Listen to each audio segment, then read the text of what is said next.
Fun topic today. Ever heard of cars that can repossess themselves? You're about to. I've lived a long time and I've seen some amazing but this is really good.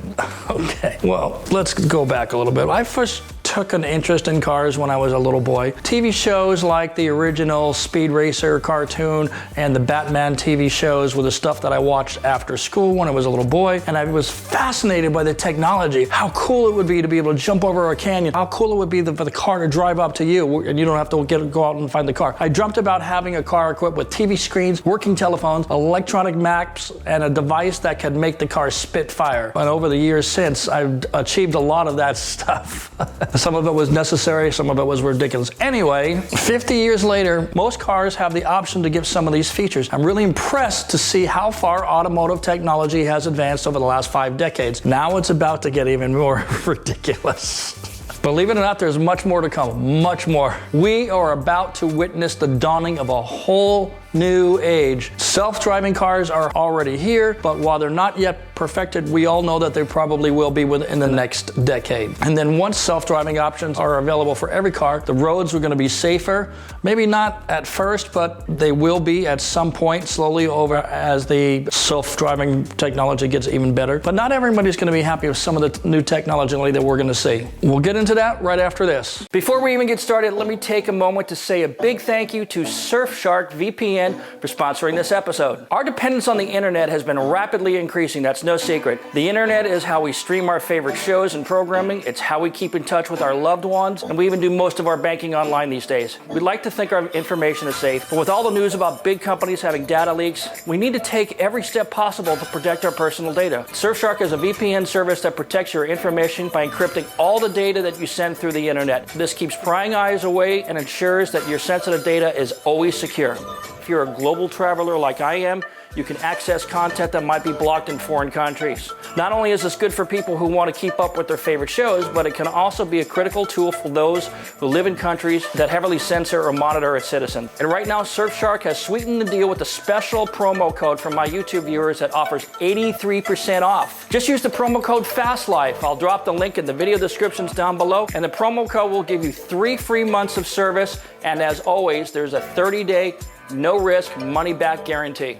Okay, let's talk about some of the autonomy that will be built into the new cars that will make cars more convenient, more safe, and definitely more expensive. So most of that is going to be good, but that's not going to be without some drawbacks. We should talk about the drawbacks, right? Well, here's one drawback. Ford just filed a patent on a piece of technology that would allow Ford vehicles to repossess themselves. You heard me right. I'm interested to see how they get my car out of the garage in the middle of the night. So that's right, you heard me right. If you miss a payment or two on your car, how will your car remind you? Well, I'm glad you ask. In a statement released from Ford, your car will start by sending you a message, and soon after that, various features on your car will stop working. You see where I'm going? Maybe it starts off with your navigation system. Maybe they shut off your air conditioning in the middle of the summer. Or maybe it could keep the windows from being rolled down with no air conditioning, or prevent the car from locking the doors so you can't park it anywhere because it's going to get stilled on anyway, or just lock you out. Just once you get out of the car, it locks you out, you can't get back in. So, what would be really hilarious if you lived in Texas and it was 105 degrees with 100% humidity, if your car just decided shut off your air conditioner, then put the windows all the way up, and then lock you inside the car, and then start playing only one song on the radio, and it's Baby Shark. Oh man, man. It's all about control, really. It really is. It's all about the government controlling you and your companies that you're indebted to. But there's more. Ford says if these deactivations of certain features don't motivate the debtor to pay, the car could conceivably drive itself back to the dealer, or according to the article and the patent, the car might drive itself to a salvage yard if it's determined that the car is not worth reconditioning, which means you're going to have to pay for the rest of the loan and to recondition the car or the loss because they had to send the salvage out. This was a really kind of funny thing though that got into my head. So I started calling a couple of my friends, people who have been working in the car industry in one way or another over the last 20 years or even longer, and we had a lot of fun about talking about this stuff.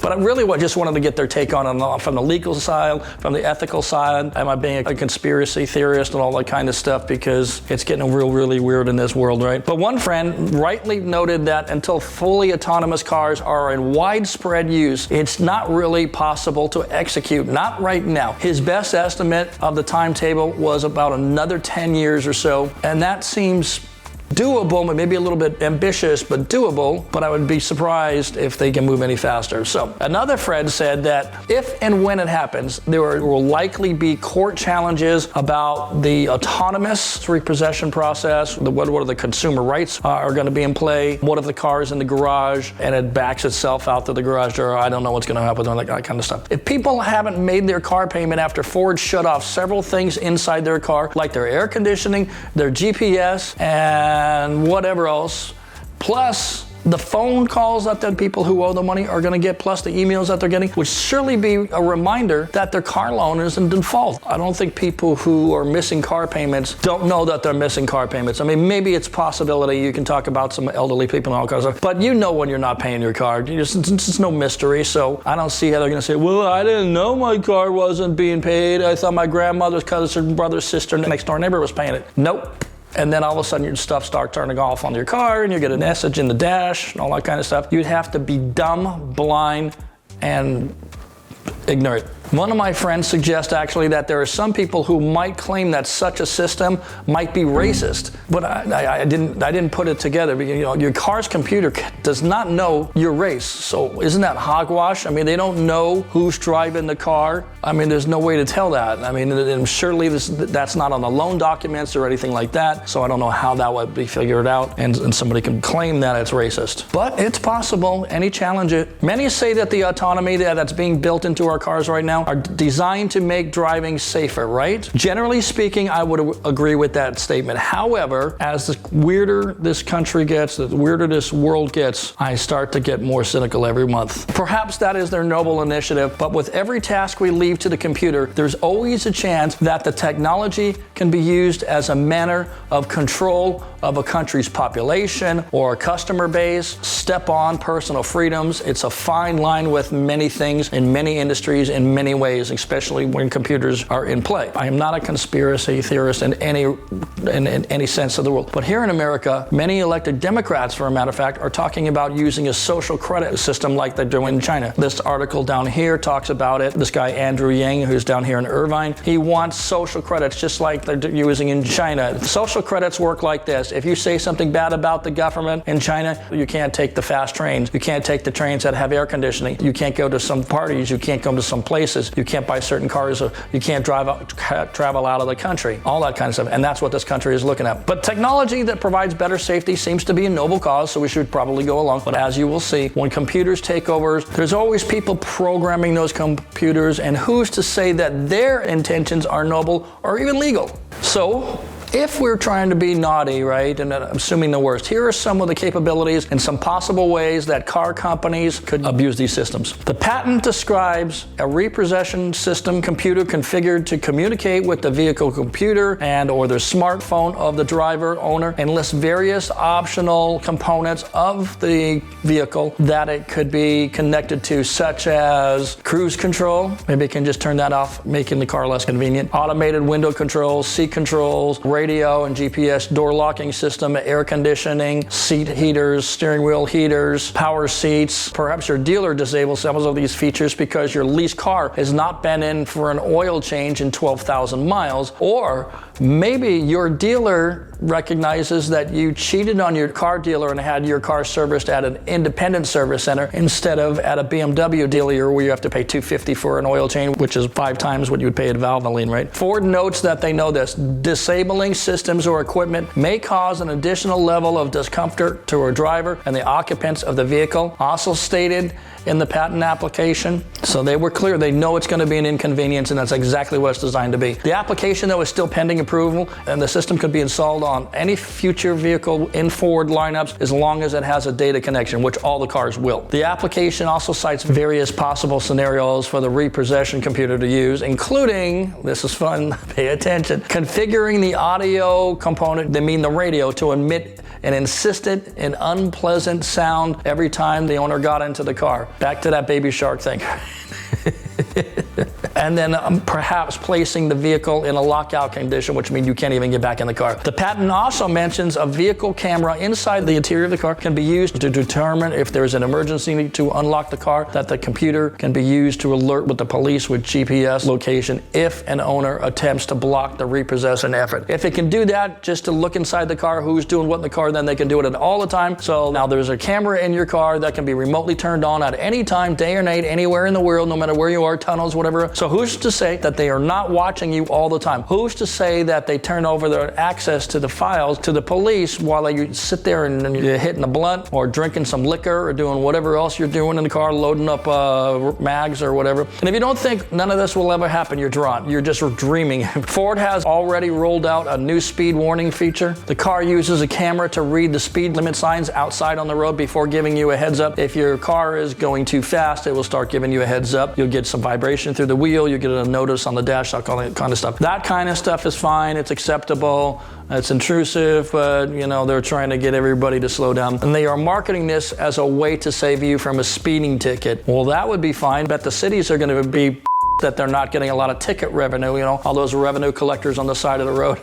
And, there's good things about some of this technology. There's some bad things about this technology. Mostly it's going to be good, but if it starts to be abused, it's going to be really, really bad. This is, kind of George Orwell's dystopian nightmare, 1984, right? We all read that book in school. The European Union has declared that all cars sold in Europe and introduced after 2022 must be fitted with speed limits, so that program is already underway. And by 2025, all the cars are going to have these things. And these speed limiting devices work by incorporating something called intelligent speed assistance technology, which either uses a video system or GPS that when you come into a village and it says 25 miles per hour, the car will start backing off the gas to slow down. And if they don't slow down, then there's going to be some intervention by the computer. Their car is going to not respond to the accelerator unless you have to jump on the gas to get it out of the way of a truck that's going to T-bone you and all that kind of stuff. So the system doesn't just jump right in with the braking system. It first goes through a series of alerts and then backing off the power on the vehicle and until it gets to a point where you have to get onto the brakes. So it's modest. It's pretty much similar systems we have right now with intelligent cruise control. Car naturally slows down, so it's not a big burden and it's not shocking and it doesn't put you in another situation. But let's think a little bit deeper, okay? With such protections built into your car's computer,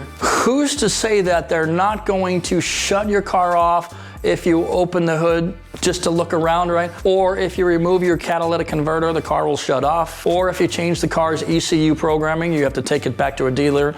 You see where I'm going with this? I am in favor of safety devices. Things like blind spot warnings, lane assist, radar assisted cruise control, anti-lock brakes, pre-collision systems like on my wife's Audis, and things like that. You really can't say no to that. That's designed to save people's lives, and they do every day. And almost every convenience feature on your car is on your car because it makes the car safer, or it makes you a better driver, or it helps you see or be seen by other drivers. It helps keep you more comfortable so that you don't get tired when you're driving. And some of these devices give you a better chance of surviving a big crash. So we should be all in favor of those things because humans are prone to mistakes, right? And when the roads finally become dominated by self-driving cars, the traffic deaths will be reduced dramatically, but there's going to be a lot of pain between now and then. And of course, these devices, as they gain more control, become more capable and they become more invasive. Sooner or later, we're living in a science fiction movie. And here's the big thing.